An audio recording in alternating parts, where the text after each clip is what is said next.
নমস্তা ভগবতো অরহতো সম্মা সম্বুদ্ধাস্স। আপনারা সবাই ভয়মুক্ত, বিপদমুক্ত, অন্তরায় মুক্ত থাকুন, এই আশীর্বাদ প্রদান করছি। যারা পূর্বে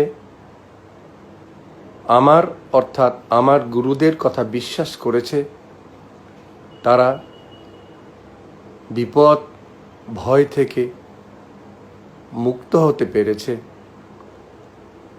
আর যারা বিশ্বাস করে নাই, তাদের কি ঘটেছে সেটা আপনারাই জানেন।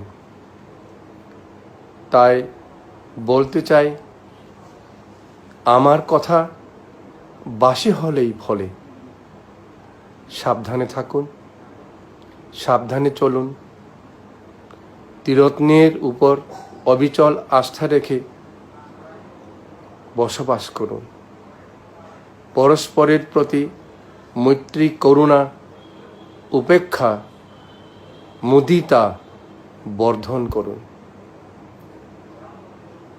সকলে সুখী হোক।